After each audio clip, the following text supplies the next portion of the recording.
नमस्कार, मैं राकेश परमार और आप देख रहे हैं महत्वपूर्ण मुद्दा।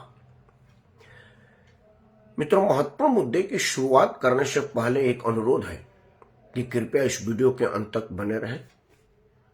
वीडियो को लाइक करें, चैनल को सब्सक्राइब करें, क्योंकि सब्सक्राइब करने से यह वीडियो आपके माध्यम से आपके लोगों तक पहुंचेगा, और जब आपके लोगों तक पहुंचेगा तो ये मुद्दा जो महत्वपूर्ण है उस पर आप सबका ध्यान आकर्षित होगा, और जो समस्या मैं आपके सामने रखता हूं उसका त्वरित समाधान संभव हो पाएगा। देश में सारी समस्याओं का समाधान एक मेरे बोलने से नहीं हो पाएगा जब तक इसमें आपका आशीर्वाद न मिले, जन आशीर्वाद ना मिले, और यह मुद्दा जन भावना के रूप में तब्दील ना हो जाए। मेरे द्वारा उठाए गए मुद्दे को जन भावना तक पहुंचाने का कार्य आपके हाथ में है, आपके आशीर्वाद से है, आपके प्रोत्साहन से है। तो कृपया अपना आशीर्वाद मुझ पर बनाए रखिए और मेरी वीडियो को लाइक करें, चैनल को सब्सक्राइब करें और अंत तक बने रहें।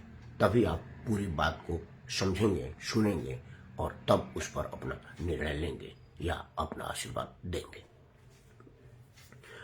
मित्रों, जो आज सवेरे सवेरे फिर एक बार दुखद बात सुनने को मिला, कुंभ में एक पंडाल में आग लगा। आग जो बार बार लग रहा है वह इत्तेफाक है या कोई सुनियोजित षड्यंत्र है। वह षड्यंत्र मैं इसलिए कह रहा हूं क्योंकि यह कुंभ सिर्फ वो कुंभ नहीं है जो आजम खान साहब ने करवाया था। इसके पहले जो कुंभ था उसमें अखिलेश यादव मुख्यमंत्री थे और महाकुंभ का आयोजन की जिम्मेवारी श्री आजम खान साहब की जिम्मे थी, जो उस वक्त मंत्री के रूप में इसको देख रहे थे। इसमें कहीं कोई दो राय नहीं है कि आजम खान ने अपना सर्वोच्च देने का प्रयास किया और किसी तरह की भेदभाव नहीं की, इसलिए कि वो मुसलमान थे। मुस्लिम होने का उन पर कहीं कोई असर नहीं था, क्योंकि वो मंत्री थे और मंत्री धर्म का पालन उन्होंने बड़ी ईमानदारी से किया था। इसमें कहीं कोई दो राय नहीं है। हमें वो कुंभ याद है। यह कुंभ उस कुंभ से अलग इसलिए है कि एक तो उस कुंभ के मिले हुए अनुभव से और ज्यादा अनुभव प्राप्त करके इसमें और सुधार हो रहा है। उससे अलग बात यह है, इस कुंभ की भव्यता, पवित्रता, पावनता, यह सब विषय नहीं है।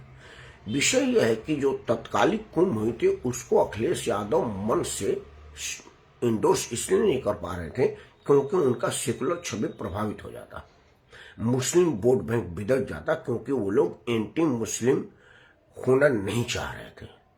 वो ये हमेशा चाहते थे कि मैं हिंदू के विरोध में दिखता रहूं, मुस्लिम परस्ती हमारे सर पर चुपका है।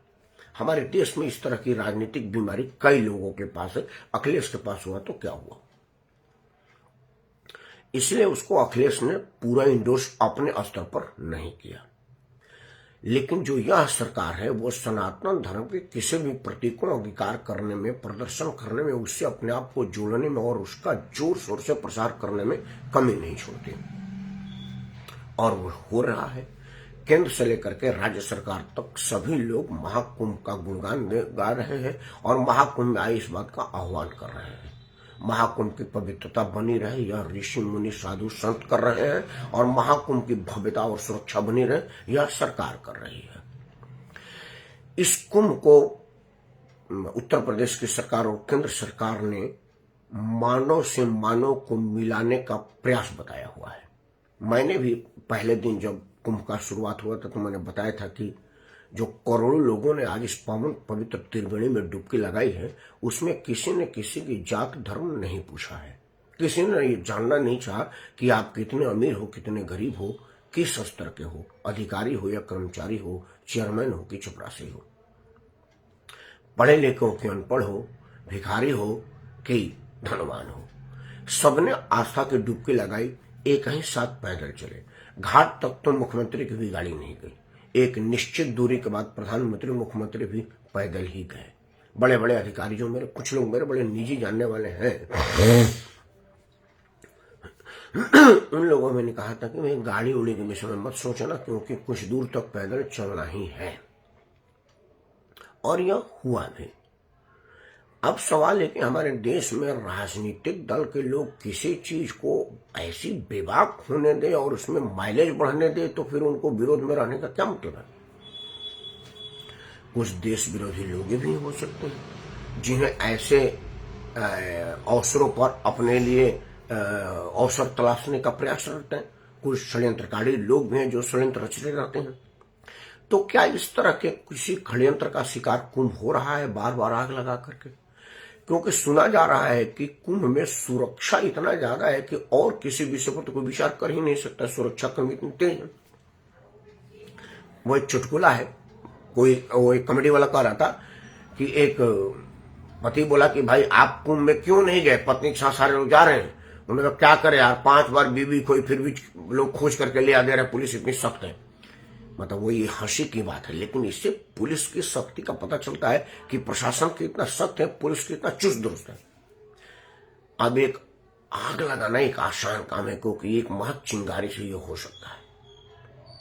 लेकिन योगी आदित्यनाथ ने बुलडोजर के सारे ड्राइवरों की छुट्टी कैंसिल कर दिया है और राजकोष का भंडार खोल दिया है कि बुलडोजर में तेल की कोई कमी ना हो। सुनने में तो यह भी आया कि बुलडोजर के पिछले हिस्से में तेल का ड्रम भर के रख देने का आदेश जारी हो गया है कि ऐसा ना हो कि तेल खत्म होने से बुलडोजर को वापस आना पड़े। उत्तर प्रदेश के योगी आदित्यनाथ के आने के बाद बुलडोजरों की जो रफ्तार है और उन ड्राइवरों की जो निपुणता और चपलता है वो सबने देखा है। मैं तो सिर्फ एक ही बात कहूंगा कि संभल में एक पत्थर चल जाने पर पूरे जिले की खुदाई हो गई। एक से एक बावड़ी और कुएं मिल रहे हैं। समझिए कि कुंभ में भगदड़ मचा देने, आग लगा देने और अव्यवस्थित कर देने के षड्यंत्रकारियों का क्या होगा। अमिताभ बच्चन की फिल्म का डायलॉग के साथ इस विषय को रोक करके दूसरे विषय पर आता हूं कि तेरा क्या होगा कालिया। तो तेरा क्या होगा कालिया इंतजार कर। एक पत्थर पड़ने पर पूरा जिला खुद जाता है, तो पावन पवित्र त्रिवेणी में भगदड़ मचा करके कई लोगों की जान ले लेना, निरीह साधु संत निहत्थे साधु संतों के सोए हुए पंडाल में आग लगा देने का क्या परिणाम होगा, या तो योगी जी जाने, बुलडोजर जी जाने, पुलिस जी जाने, या फिर ईश्वर जाने। मेरी तो शक्ति भी नहीं है कि मैं जान पाऊं। मैं तो सिर्फ अनुमान लगा सकता हूं कि तेरा क्या होगा कल्याण। खैर मित्रों, हमेशा की तरह से अरविंद केजरीवाल ने एक बार पुनः ड्रामा किया। केजरीवाल में एक खूबी है कि अपने विरुद्ध जा रहे विषय को अपने इर्द गिर्द मोड़ने का तरीका जो केजरीवाल में है वो किसी में नहीं है। चुनाव से पहले आपने देखा होगा कि अरविंद केजरीवाल ने यह बोला था कि अगर जमुना साफ नहीं होगी तो आप मुझे वोट मत दीजिएगा। जमुना साहब ने कुछ भी नहीं किया। अब उसको इसकी जवाबदेही सुनिश्चित करनी थी, लोगों को जवाब देना था। हर राजनीतिक दल के लोग जमुना कर रहे थे। उसके विरुद्ध चुनाव लड़ने वाले साहिब सिंह वर्मा जमुना का परिक्रमा कर रहे थे। कई लोगों ने जमुना में डुबकी लगाने का स्वांग रचा और जमुना जी का पूजा करके अपना राजनीतिक गतिविधि शुरू की। अब जमुना जी पर उसको कोई जवाब देने बनता नहीं था क्योंकि जमुना की सफाई में उसने कुछ भी नहीं किया था।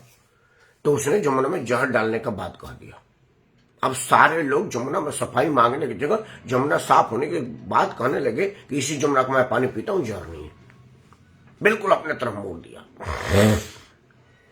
वही हुआ कि 2 दिन से टीवी पर अरविंद केजरीवाल के विरुद्ध सारा बात चल रहा था कि अब सरकार चली गई, ये सर्वे बता रहे हैं, वो सर्वे बता रहे हैं।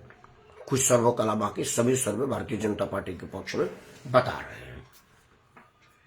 अब उसके कार्यकर्ताओं में उसकी खलबली न बच जाए, उसके विधायकों में किसी तरह की असंतोष या घबराहट ना हो, अरविंद केजरीवाल ने आज एक फिर शंगुफा खोल दिया कि मेरे विधायक जिनके सार्वजनिक में 2-2 रुपये की औकात नहीं है, 2-2 कौड़ी के लोग नहीं है, उनको 15-15 करोड़ ऑफर हो रहा है। और वही पहले की बात कि हमने कह दिया तो अब मान लो, सबूत मेरे से ना मांगो। इसमें उपराज्यपाल ने बड़ी त्वरित कार्रवाई करते हुए तुरंत एक्शन लिया कि भाई अरविंद केजरीवाल के आदमी की जिसकी 2 करोड़ की औकात नहीं है उसको 15 करोड़ देने की बात किसने कहा, पकड़ो उसको जल्दी से। और एसीबी की टीम तुरंत तत्काल प्रभाव से केजरीवाल के घर चली गई। बताओ भाई कौन कौन नंबर से फोन आया था, मैं तुरंत उसको अरेस्ट कर रहा हूं, क्योंकि आजकल तो टेलीफोन से बता देना बड़ा आसान काम है। तुरंत 1 मिनट में टेलीफोन से पता चल जाएगा कि वो नंबर आदमी भी कहां है। उसका एक जीता जाता उदाहरण मैं हूं। क्या हुआ कि एक आदमी टेलीफोन करके और स्विच बंद कर दिया। वो समझा कि मामला खत्म हो गया। 2 घंटे बाद पुलिस उसके दरवाजे पर घंटी बजाई, जोगो भाई कहे सोए हुए हो। फोन बंद करने से पुलिस नहीं बंद होती, नेटवर्क नहीं बंद होता। इतना तत्पर टेक्नोलॉजी है हमारे पास। लेकिन केजरीवाल के पास कोई सबूत होता तब आता।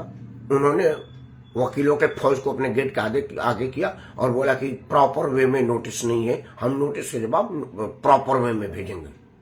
उसमें प्रॉपर वे क्या था? वो तो सिंपल बात थी कि भाई मोबाइल से वो नंबर बता दो, वो जांच ली। उसमें प्रॉपर वे का मतलब है। लेकिन चूंकि वो मामला को था नहीं। अब ये मामला क्यों था ये मैं आपको बताता हूं।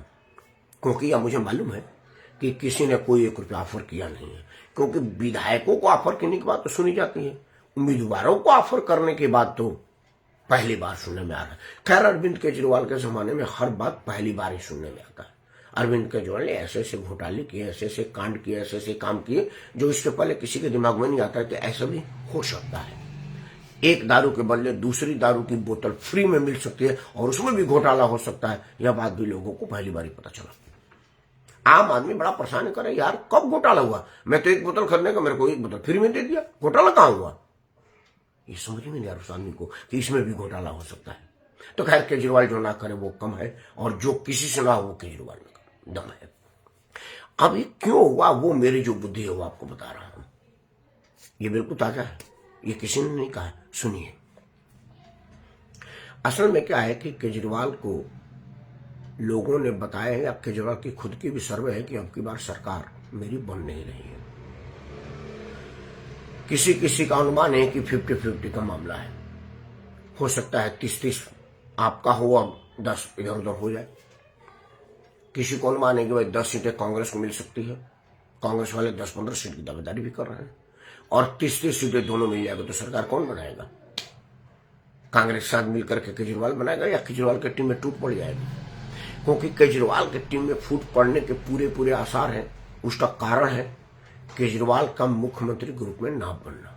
क्योंकि सुप्रीम कोर्ट के आदेश अनुसार केजरीवाल मुख्यमंत्री नहीं बन सकता।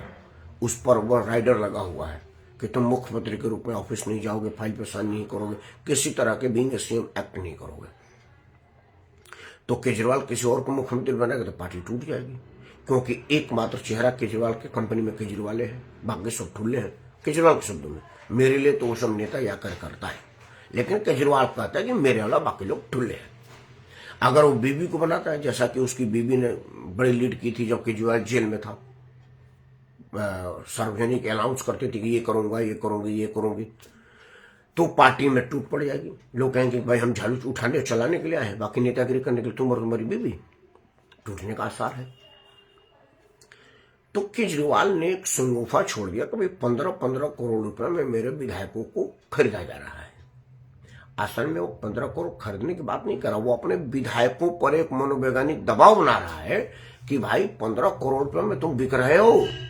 अगर कल को कोई विधायक निजी खुंदक से, केजरीवाल के द्वारा रोज हो रहे अपमान से, विचारों का नाम मिलने से, या देश हित में भाजपा के साथ जाने से पर प्रभावित होकर अगर भाजपा की तरफ आकर्षित होता है, जाता है, तो केजरीवाल तो चुनाव के पहले कह दिया कि भाई 15 करोड़ रुपया में बिक रहे हैं लोग। ये वही विधायक है जिसने 15 करोड़ रुपया लिया है, बल्कि ये तो 50 करोड़ लिया है, और उस विधायक का जनाजा ही कराएगा। बराबर आएगा टीवी पर, देखिए हमने कहा था ना कि 15 करोड़, आज साबित हो गया, फला आदमी को 15 करोड़ रुपया मिला है, ये लालच मिली हुई है। तो केजरीवाल अपने लोगों की बिकने की बात नहीं कर रहा, बिके न इस बात का आभास से पहले आगाह कर रहा है कि देखो विधायकों, अगर तुम जीत जाओगे, अगर कहीं प्रभाव में जाकर के जाओगे तो 15 करोड़ में बिकोगे, मैं पहले कह चुका हूं। और वो मनोवैज्ञानिक दबाव में रहेंगे कि यार ओपन हो गया कि 15 करोड़ में बिक रहा है, केजरीवाल चुनाव से पहले ही कह दिया है। यही बात है, और कोई दूसरा कारण नहीं। क्योंकि अगर कोई सबूत होता, केजरीवाल अब तक तेजाब में डुबकी लगा लेता, सबूत दिखा देता क्योंकि सब लोग कह रहे हैं कि मैंने सेव नहीं किया था, मेरे पास नंबर 8 नहीं। अरे नंबर 1 तो मोबाइल में रहता है, वो दे दे। एक आदमी ने एक नंबर दिया, पता चला कोई नंबर नहीं लग रहा है। किसी ने कहा कि शायद वो कोई नंबर है जिसने रेलवे में कोई कंप्लेंट किया था ट्विटर पर, वो सार्वजनिक नंबर है, उसी को दिया। अलग अलग की कहानी तैर रही है। ऑफिशियली कोई स्टेटमेंट नहीं आया है, क्योंकि 15 विधायकों के पास फोन जाने का बात आई है, लेकिन 15 में से किसी ने नंबर नहीं बताया है, नो रिकॉर्डिंग दिखाया है, नो रिकॉर्डिंग सुनाया है। केजरीवाल तो वैसे कहता है कि अगर कोई आदमी आपको पैसे की ऑफर करता है तो आप रिकॉर्ड कर लीजिए, वीडियो बना लीजिए, लेकिन उसके विधायक इस बात को अमल नहीं की। मतलब या तो विधायकों के पास फोन ही नहीं आया, या ये इसके विधायक ही केजरीवाल के आदेश का अवहेलना कर रहे हैं, उनके बात को कुछ नहीं समझ रहे। मित्रों, 2 चीजें होने वाली हैं। कल जब हम इस टाइम बैठेंगे तो दूध का दूध, पानी का पानी, और गिनती का गिनती सामने आ जाएगा, कौन कितने पानी में है। जैसा कि हवा है, जैसा कि अनुमान लग रहा है, और अनुमान क्यों लग रहा है? अनुमान लग रहा है कि अरविंद केजरीवाल हार रहा है। उसका कारण है कि देश की जनता, प्रदेश की जनता एक बात मान चुकी है कि आदमी बड़ा झूठा है। जो कहता है वो बिल्कुल नहीं करता, और जो करता है वो तो बिल्कुल नहीं कहता। उसका 2 उदाहरण लोगों ने देखा, जीता जाता टीवी पर। ये कोई हिडन नहीं है कि आरोप है और उसको डिनाई किया जा सकता है। टीवी पर देखा, उसने बच्चों की कसम खाकर कहा था कि मैं घर नहीं लूंगा, सुरक्षा नहीं लूंगा, कोई तामझाम नहीं लूंगा, और कांग्रेस से तो गठबंधन बिल्कुल ही नहीं करूंगा। उसने जो घर लिया वो विवाद का विषय, शीश महल। लोगों को एक राज्य से सुरक्षा मिलती है, इसको 2 राज्य से Z+ मिला हुआ, पंजाब से और केंद्र से। और तामझाम को तो कहना ही क्या। सार्वजनिक कार्यक्रम में 15 रुपए का चप्पल पहनेगा और टहलने में 15,000 का। यह सब लोगों ने देखा है। ऐसे जाएगा तो खुदा बाहर निकाल लेगा, और दुबई सिनेमा देखने जाएगा तो चार्टर प्लेन में जाएगा। यह सब ड्रामा लोगों ने देखा। हद तब होगी जब उसने अपने वृद्ध माता पिता को ड्रामा और सिंपैथी के लिए घसीट करके लेके गया। लोगों ने कहा कि यार ये वोट के लिए कुछ भी कर सकता है। जिस राज्य में चुनाव आयोग ने यह सुविधा दिया है कि अगर आपके घर में सीनियर सिटीजन है तो आप चुनाव आयोग को सूचित कीजिए, टीम आके आपके घर से वोट आपका लेके जाएगी, आपको बाहर जाने की जरूरत नहीं है। तो ये अरविंद केजरीवाल ने अपने माता पिता के लिए चुनाव आयोग को सूचना क्यों नहीं दी? पढ़ा लिखा आदमी है, वो तो हिंदी अंग्रेजी किसी भी भाषा में मेल कर सकता था, बोल कर सकता, फोन कर सकता था। उसका स्टाफ है, अभी तक तो सेक्रेटरीट उसी का अधीन काम कर रहा है। आते सिंह बारलैंड बेशक रबड़ स्टंप की मोहर हो, सेक्रेटरीट तो केजरीवाल के लिए काम कर रहा है। और पूरी पार्टी है, पार्टी का कन्वीनर है। पार्टी में इतने वकीलों की फौज है, इतने टेक्नीशियनों की फौज है, इतनी IT सेल है। किसी ने चुनाव आयोग को फोन करने के विषय में नहीं जाना, किसी को इस बात की जानकारी नहीं थी। तो क्या तुम अक्षम आदमी हो, तुमको इतनी महत्वपूर्ण जानकारी नहीं है? मान लीजिए कि उनके माता पिता कहा होगा कि नहीं मेरी इच्छा है कि मैं जाऊं, तो वृद्ध नागरिकों के लिए गेट तक गाड़ी की सुविधा चुनाव आयोग ने दिया है। अगर कोई सीनियर सिटीजन चलने में असमर्थ है तो उसकी गाड़ी गेट तक जाएगी, जीने तक, और जीने के बाद वहां वॉलंटियर लगे होंगे उठा के ले जाने के लिए। उसका उपयोग क्यों नहीं किया? टीवी मीडिया सामने को घसीटने का मतलब है कि ये आदमी ना तो अपने बच्चे का है, और नहीं जिसका ये बच्चा है उसका है, न माँ बाप का है न अपने बच्चों का है। मतलब ये आदमी किसी का नहीं है। वोट के लिए किसी के साथ भी खेल कर सकता है, किसी को भी अपमानित कर सकता है, किसी को भी बेच सकता है। तो अभी इस आदमी के साथ क्या जाना, जो अपना नहीं हुआ हमारा क्या होगा? इसीलिए अरविंद केजरीवाल ने मौके की नजाकत को भांपते हुए पहले से ये संगोफा छोड़ दिया कि 15-15 करोड़ रुपए हमारे लोगों को ऑफर हो रहा है, ताकि यह लोग 2-4 सीट की इधर उधर से जाए ना, बहके ना। क्योंकि एक अनुमान यह है कि शायद 50-50 का मामला बन जाए और 10-5 लोग इधर उधर आने की जरूरत पड़े। मान लीजिए कि 40 सीट भाजपा को मिल गया, तो भाजपा चाहेगी ना कि भाई 50-60 की मेजोरिटी हो, ताकि हमारे विधायक इधर उधर ना करें। क्योंकि राजनीति में कौन किसका सगा है? मान लीजिए 35 आदमी आ गए, सरकार तो बन गई, लेकिन सरकार बन गई तो भाई ये कहेगी कि हमको मुख्यमंत्री बनाओ, हमको मंत्री बनाओ, नहीं तो बाकी हम पार्टी छोड़ के केजरीवाल में चले जाएंगे। क्योंकि थैली तो केजरीवाल के पास भी है, 15 करोड़ रुपये ऑफर तो केजरीवाल के पास भी है। तो भाजपा कंफर्टेबल मेजोरिटी चाहेगी, तो उसमें भाजपा चाहेगी कोई पार्टी हमारे पास आवे।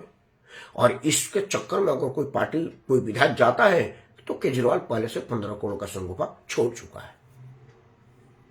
राजनीति में जब साजिश होने लगे या साजिश के तहत राजनीति होने लगे तो समझिए कि देश खतरे में है। और केजरीवाल वही खतरे का प्रतीक है। संभालिए, सोचिए और विचार करिए कि क्या ऐसे लोगों को चुनाव में बने रहने की जरूरत है, राजनीति में बने रहने की जरूरत है? ऐसे लोगों को चुनाव में आने, बयान देने और चुनाव लड़ने की इजाजत देनी चाहिए? विचार जरूर करिएगा, मेरे मन से नहीं है। अब आप मन से क्या है, अपना राय जरूर दीजिएगा। तब तक यह देश अक्षुण रहे, स्वस्थ राजनीति हो, साफ सुथरे सभी लोग राजनीति में आए। इन्हीं मनोकामना, इन्हीं सबके साथ मैं राकेश परमार आप सबको सादर प्रणाम करता हूँ। जय हिंद, वंदे मातरम और भारत माता की जय।